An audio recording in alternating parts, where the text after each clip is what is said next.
Buenos días a todos, esta es la clase número 5, vamos a empezar a desarrollar la unidad 3 que se compone de dos grupos temáticos.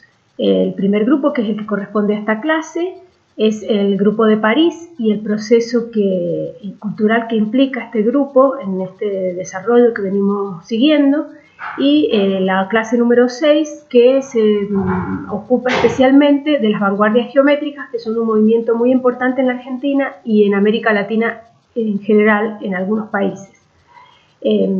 Esto abarcaría un corte temporal que va de 1930 a 1945.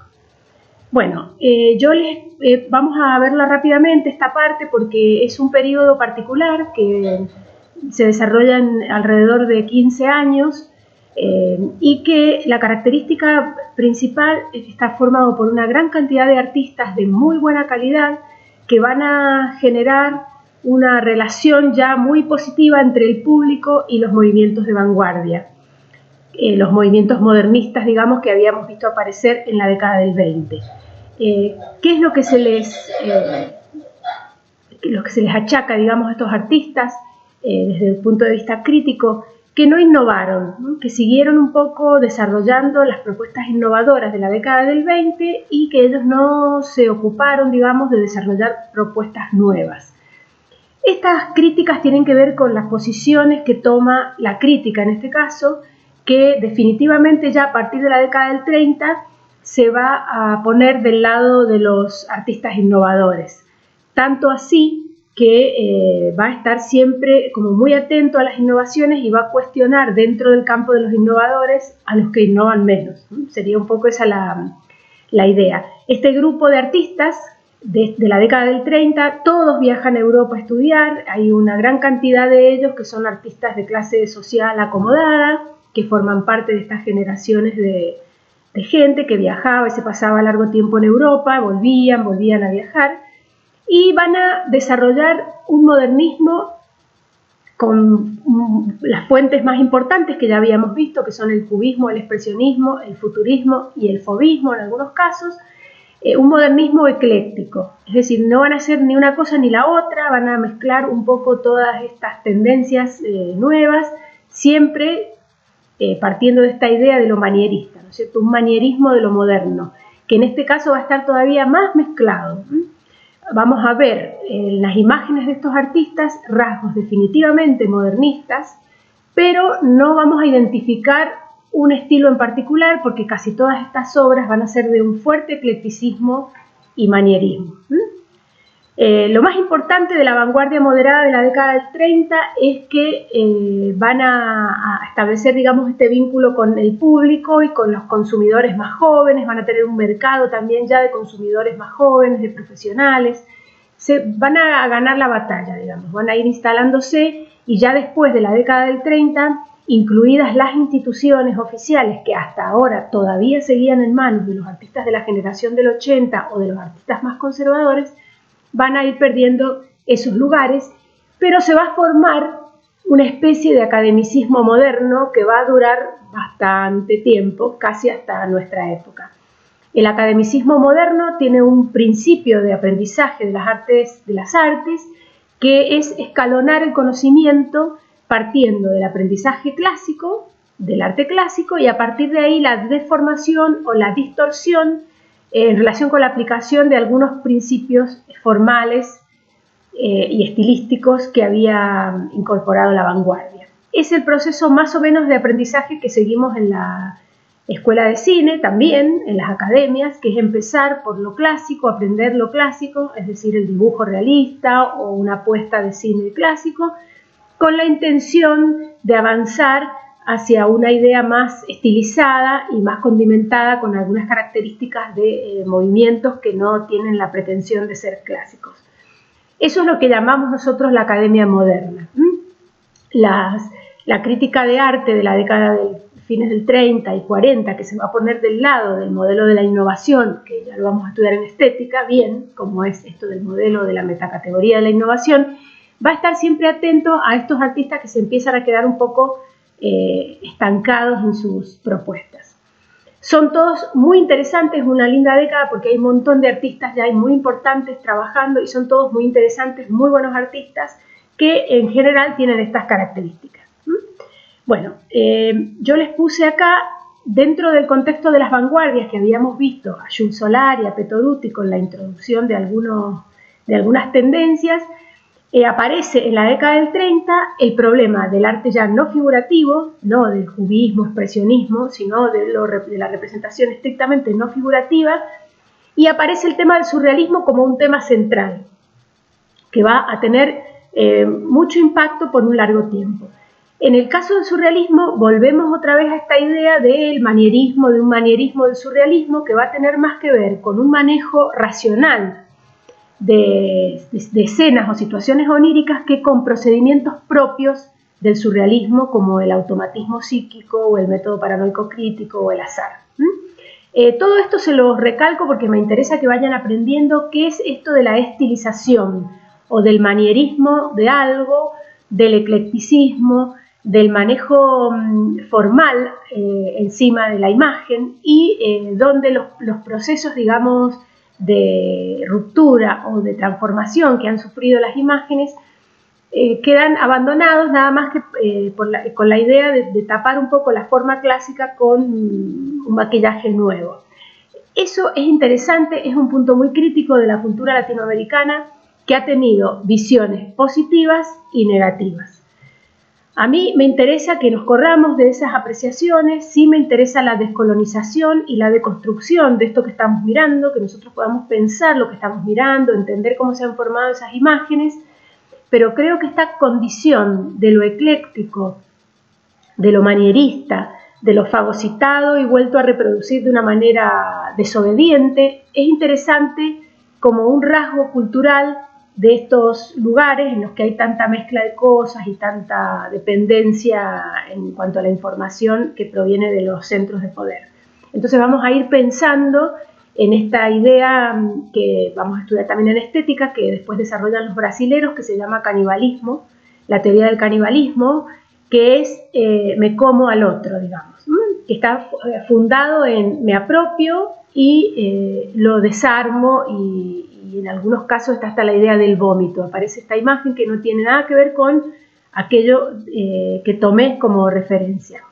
Entonces, esta crítica que hace la crítica modernista a las expresiones de la generación del Grupo de París va a ir desapareciendo porque van a ir apareciendo nuevas teorías sobre esta idea de la apropiación y de la desobediencia un poco de los programas de imágenes de los que uno se apropia. Igual es un tema siempre latente para seguir pensando, el tema de la relación con los modelos, de esta necesidad de ponerse al día temporalmente, estilísticamente, institucionalmente, porque yo ya les conté en las primeras clases y también me interesa que lo tengan siempre presente, como no solamente los artistas renuevan su lenguaje, sino que también plantean renovaciones de tipo institucionales, formas de operar de estas instituciones, premios y demás. También a partir de la década del 30 nos vamos a encontrar con que algunos premios ya importantes los van a obtener artistas que han decidido adoptar el lenguaje moderno. Y recuerden que si bien acá hay un modelo, ¿no es cierto?, también traído de Europa, el modelo previo que estamos abandonando también es un modelo traído de Europa, para que no nos quedemos agarrados con la idea de que esa pintura nacionalista del grupo Nexus salió de las entrañas de la tierra. Eso lo vamos a tener presente, lo vamos a seguir pensando. Bueno, yo les puse acá dos imágenes de dos artistas que son muy importantes en la década del 30, que son muy defendidos por la crítica, pero que no son los más conocidos ni los más exitosos en su momento. Porque estos artistas van a proponer estos dos temas nuevos que aparecen en la década del 30, que después van a generar un debate fuerte dentro del campo del arte en general y en específico acá en la Argentina, que son Juan del Prete, que plantea estas imágenes ya no figurativas, si bien hay alguna reminiscencia, pero él va a ir avanzando hasta esta idea de la escasa referencia o ninguna referencia a la imagen realista de origen.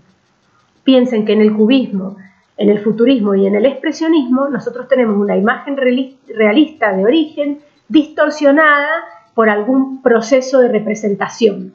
Eso en el movimiento específico. En la Argentina se toman, se estilizan estas ideas y se parte de una imagen realista y se distorsiona esa imagen a través de la aplicación de algún concepto estilístico, que puede ser la geometrización, la deformación dramática, que puede ser la relación entre partes que no tienen mucho sentido, la idea de la representación del movimiento, de la disolución del contorno.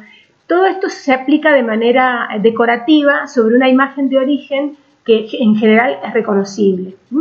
El arte no figurativo va a desarrollar imágenes que no tienen una imagen de la realidad de origen. Eso es un concepto nuevo. Todavía acá se habla de abstracción porque en el caso de Del Prete lo que hace es, partiendo de una especie de retrato que podría ser esto que estamos mirando, llegar a una imagen que es muy difícil de reconocer. Les recomiendo que miren, que busquen en internet. Bueno, ya lo vamos a ver en la unidad que viene, pero vamos a ver el proceso que hace Mondrian para elaborar sus imágenes a partir de un árbol, que sería el pasar de un proceso de abstracción hasta llegar a una imagen no figurativa, porque nosotros no vemos el árbol cuando vemos la pintura. Bueno, entonces les puse esta obra de Juan Del Prete, que se llama Abstracción, ya, y una obra de Vadeplanas que se llama Radiografía Paranoica, que bueno, ya su nombre nos indica la fuerte presencia de esta idea del surrealismo. Estos dos artistas son muy importantes porque son muy valorados por la crítica, por los libros de historia del arte que hay de la época, sobre todo por Julio Pairó, después también por Aldo Pellegrini, que van a hablar de ellos como los artistas más innovadores de la década del 30, que casualmente son los menos famosos y los menos exitosos. Después yo les he puesto el Grupo de París, que es el grupo más conocido de este periodo, que son, he elegido 4 artistas que son muy conocidos y muy buenos artistas también, que son todavía entonces este grupo de artistas que sigue ligado al expresionismo, cubismo y futurismo, que es un poco la continuación de lo que había propuesto Petoruti y Jules Solar. El propio Petoruti los cuestiona porque dice que se han quedado en una imagen académica, decorativa. Ellos estudian, algunos de ellos, sobre todo Raquel Forner, estudian en París con 2 maestros que incorporan por primera vez en sus teorías académicas al cubismo y al futurismo, que son André Lot, es la escuela de André Lot, que después muy cuestionada porque es lo que va a configurar la academia moderna, que yo les expliqué hace un ratito.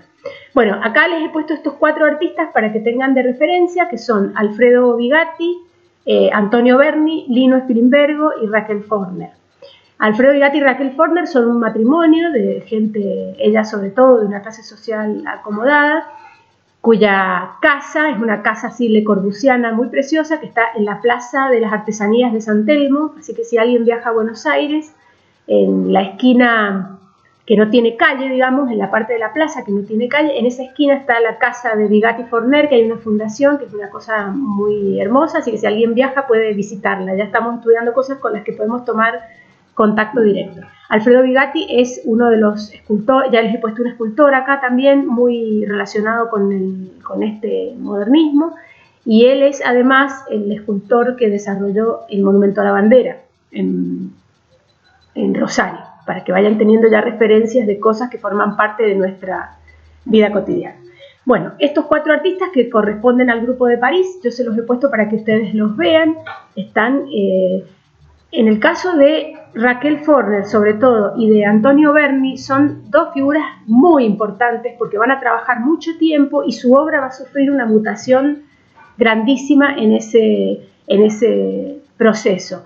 Ambos es muy interesante esa mutación porque en los 2 casos empiezan como a desprenderse de sus modelos y a generar una obra muy de mitología individual, muy subjetiva. En el caso de Berni, arraigada un poco a la tradición del grupo de Boedo, ¿no? A la denuncia social y a ese tipo de asuntos. En el caso de Raquel Forner se mete en un mundo como muy personal, más fantasioso, onírico, desligado del problema surrealista, pero desarrolla como una mitología individual que es muy hermoso y muy interesante para seguir. Pero en este momento, en la década del 30, son estas figuras las que nos van a dar un poco una idea bastante certera de esto que yo les estoy contando del Grupo de París. Bueno, primero he puesto a Alfredo Bigatti con una obra de 1939 para que ustedes vean cómo se manifiesta en la escultura este proceso de estilización modernista que yo les he dicho.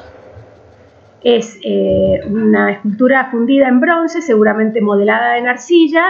Si ustedes piensan en algún relieve clásico, rápidamente van a ver que hay una imagen de fondo, de referencia, que ha sufrido un proceso de estilización y de transformación con influencias del facetamiento cubista, no sé, piensen en el Guernica, si se les ocurre una imagen, si bien es de otra... el Guernica es como el cubismo sintético, el cubismo final, pero bueno, les sirve para revisar esta idea que yo les digo, donde hay superposición de planos, donde hay figuras cortadas, ¿no es cierto? Hay una organización que claramente no responde a la organización clásica de una imagen y que son imágenes a las que ya nos hemos acostumbrado, digamos. Nosotros ya estamos todos acostumbrados a ver estas imágenes modernas, ya no nos parecen raras. En la década del 30 ya a la gente no le parecen tan raras. Después les puse acá una obra de Antonio Berni, que es muy conocido, que se llama Chacareros, de esta época, en donde se ve, si bien hay una escena claramente reconocible, ¿no es cierto?, realista, nosotros vemos que el tratamiento de las figuras tiene un clima onírico en la luz, las proporciones de las figuras no están organizadas como en el arte clásico, las perspectivas están un poco distorsionados los puntos de vista. Si ustedes, que son realizadores de cine, se ponen a mirar estas imágenes, se van a dar cuenta que ese clima que tiene la imagen tiene que ver con que hay una distorsión profesa de elementos de la realidad en pos de una expresión más ligada a los expresionistas, valga la redundancia. Después les he puesto acá una obra de Spilimbergo, también muy maravillosa, que se llama Terracita. A Spilimbergo nosotros lo podemos vincular con algo del surrealismo, del clima surrealista, pero más bien es un clima onírico. Y lo que vemos acá son, bueno, también las perspectivas, cómo logramos un clima onírico, y a través de una iluminación que no es natural, hay una síntesis de las formas, hay una perspectiva rebatida en el piso, que es que el piso está levantado. Me encantaría que estuviéramos en clase, les explicaría las perspectivas rebatidas, pero si no lo buscan, ya tendremos clases y charlaremos de esas cosas. Y bueno, esta montaña que se mete en el edificio, ¿no es cierto? Hay un clima surrealista, ya hay una influencia fuerte, claramente es una pintura del siglo XX. O sea, no podríamos confundir, como a mí a veces me preguntan, ¿cómo sabes cuando algo es arte contemporáneo? Y cuando son imágenes que no se podrían haber hecho antes, digamos. Esta pintura no podría ser del siglo XIX. Si nosotros pensáramos en una imagen de Faber, de la década del 30, sí, perfectamente podría ser una pintura del siglo XIX, o una pintura de Quirós o de Colibadiño, que son muy hermosas, pero sí, perfectamente podrían ser del siglo XIX. Nosotros vemos estas imágenes y rápidamente sabemos que no podrían ser imágenes del siglo XIX. O sea, estamos hablando de artistas que adoptaron el lenguaje del siglo XX, se lo fagocitaron, lo transformaron, lo contaminaron, lo mezclaron, lo desobedecieron, que eso es un aspecto interesante para mí a tener en cuenta cuando analizamos estas obras. Este asunto que yo acabo de nombrar como algo interesante ha hecho que las grandes historias del arte del mundo hayan olvidado los movimientos modernos de las periferias culturales, porque justamente no cumplían con los requerimientos de estos que yo les estoy diciendo. Entonces, esa desobediencia hizo que estos artistas quedaran fuera de las historias del arte internacionales, porque no responden a los modelos estrictos, ¿no es cierto? El desarrollo estricto de los modelos. Son eclécticos, no tienen una idea clara de su posición. Pero es lo interesante para que nosotros pensemos y analicemos la construcción de nuestro propio discurso cultural, que como somos sociedades coloniales, además tenemos la inmigración en el siglo XX muy fuerte, que va a transformar definitivamente nuestra cultura. Es imposible pensar en una cultura nacional purista, es una fantasía. También es una fantasía pensar que lo nacional puede manifestarse solo en el tema y que tenemos que seguir haciendo pintura realista o cine clásico siempre y que lo importante es el tema. Ninguna de esas cosas termina de cerrar el problema, lo vamos a seguir pensando, y tal vez lo nacional sea eso imposible, ¿no? Esa cosa que no se puede establecer. Pero podríamos pensar que lo precario, lo ecléctico, lo desobediente podría ser como una característica de nuestra producción cultural. Espero que lo podamos charlar en el segundo cuatrimestre porque es un tema lindo para conversar. Bueno, acá les puse una imagen de Raquel Forner de su primera época. Les advierto, tanto con Forner como con Berni, que se van a encontrar con artistas de un enorme desarrollo, maravillosos ambos dos. Raquel Forner empieza haciendo estas obras en la primera etapa, que son de corte expresionista, que tiene una influencia de este clima pictórico del expresionismo, algo onírico del surrealismo, pero después su obra tiene una segunda etapa de la obra que va a derivar en otra cosa muy diferente, donde van a aparecer también rasgos del modernismo fauvista, pero con una mitología propia muy interesante. Yo, como estoy hablando del Grupo de París, elegí una imagen de Raquel Forner que todavía respondiera a ese periodo. Bueno, y en esta unidad vamos a empezar ya a meternos en el problema de Mendoza un poco más seriamente. Nosotros tenemos en Mendoza, acuérdense siempre, esta especie de desfasaje temporal fuerte, que así como lo tenemos con la cultura argentina con Europa, Mendoza en relación con Buenos Aires y en relación con Europa también tiene un desfasaje temporal bien fuerte, lo cual a mí me ha complicado dar la materia sin que estemos en clase, porque acá lo interesa, nosotros podemos hacer este recorrido a través de las imágenes y de las características que tienen las imágenes y no respetar los tiempos porque no coinciden. Es difícil porque tenemos todos el chip de la línea de tiempo en la cabeza, muy europea la línea de tiempo también, porque la línea de tiempo está arraigada en la historia europea. Entonces nosotros decimos siglo XV y pensamos el Renacimiento. Siglo XV es el Machu Picchu, por ejemplo, también. Entonces, ¿qué pasa?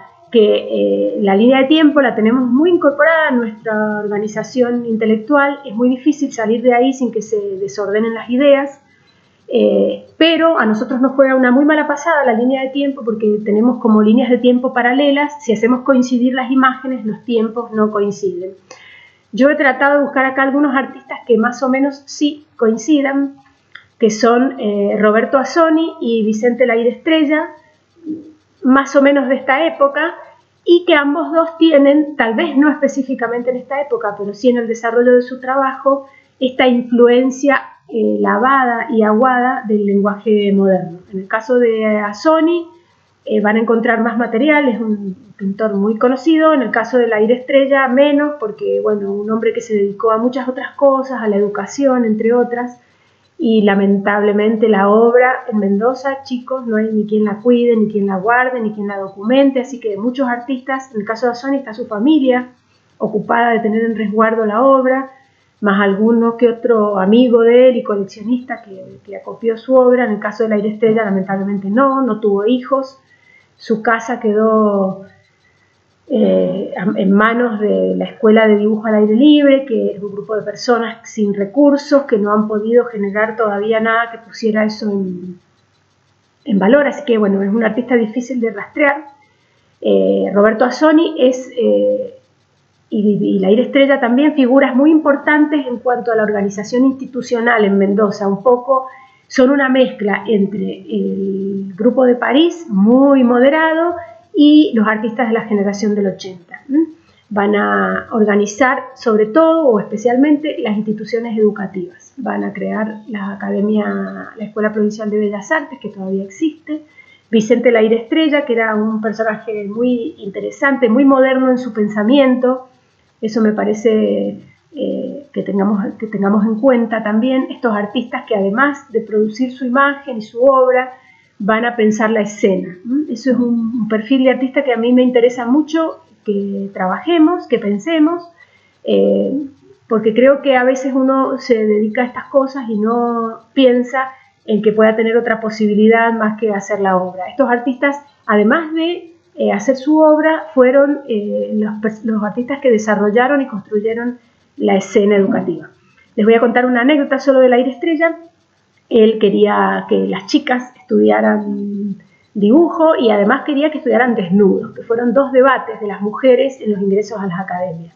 Primero poder ingresar y después poder acceder a los desnudos. Bueno, Laire Estrella crea un aula ahí donde está ahora la Radio Nacional y se la cierran porque, bueno, la gente protesta porque eso no está bien y es inmoral y demás. Entonces él funda en la década del 30 una cosa muy hermosa que duró en Mendoza muchos años, que se llama Escuela Dominical de Dibujo y Pintura al Aire Libre, que era un lugar en el Parque San Martín, donde la gente se juntaba a dibujar, los que más sabían les enseñaban a los que menos sabían, y esa escuela tiene una historia muy interesante en Mendoza. Así es que si alguno los toma para desarrollar su trabajo, me interesa que también presten atención a cómo estos artistas han concebido la escena. Bueno, yo les puse acá un paisaje del año 57 para que vayan viendo este aletargamiento temporal que yo les decía, en donde se nota claramente la geometrización y el facetamiento de influencia o de origen cubista o futurista, que nada de eso tiene, pero bueno, muy desobedecidos ambos, pero están presentes. Y les puse esta imagen de la estrella, que no encontré la fecha, que se llama Joven con guitarra, que es como mucho más tímida, es un retrato muy fácilmente reconocible y asociado con su imagen realista de origen. Lo único que ha hecho la estrella, se ha tomado la licencia de geometrizar un poco los planos de color y las luces y las sombras, dando cuenta de su apropiación y de su decisión de apropiarse del lenguaje moderno. Y bueno, entonces acá les he cerrado la década del 30, finaliza con la batalla de los lenguajes nuevos, digamos todos los lenguajes modernos como lenguajes dominantes en la escena, tanto en Buenos Aires como de alguna manera en Mendoza, porque en las academias estas que se crean van a tener una influencia ya de la academia moderna. Acuérdense que hablamos de la academia moderna, que es la imagen realista, que la puedo ir transformando una vez que la aprendo, aplicando esta especie de plantillas de estilización a partir de los lenguajes modernos. Pero la crítica se va a dividir en dos. Ahora en la clase siguiente vamos a estudiar a la vanguardia geométrica. La crítica va a apoyar a la vanguardia geométrica y va a tratar como de modernos tradicionalistas. Ya empezamos con estas palabras raras, pero nos va a acusar como de tradicionalistas a los modernos del Grupo de París, porque si bien van a adherir a este lenguaje moderno, van a ser tímidos respecto a la innovación y van a quedar de alguna manera pegados y anclados en la imagen realista que va a desaparecer en los próximos años, ¿no? en los grandes movimientos de vanguardia geométrica internacionales y latinoamericanos. Entonces yo les puse esa contradicción de modernos tradicionales para que ustedes se acuerden de esta idea, que se van a confrontar con los modernos renovadores, que son la vanguardia geométrica, que vendría a ser un poco la semilla de la gran y maravillosa obra de Julio Leparc. Pero esto lo vamos a ver en la clase siguiente. Así que les dejo abierta esta dupla para que ustedes también vayan pensando cómo siempre los grupos van solapando sus propuestas y debatiendo el espacio social y el espacio crítico, el espacio institucional a partir de propuestas nuevas que aparecen en cada uno de los momentos de la historia.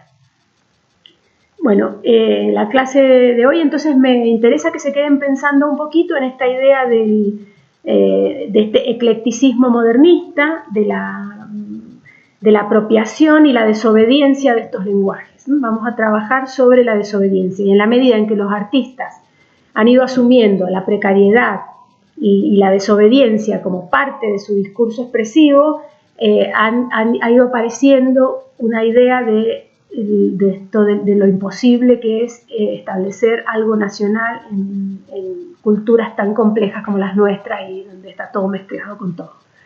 Bueno, yo les voy a subir esta clase y les voy a subir el trabajo práctico número 3 para el que tienen que esperar la próxima clase porque involucra a los dos grupos de contenidos. Nos vemos entonces la semana que viene.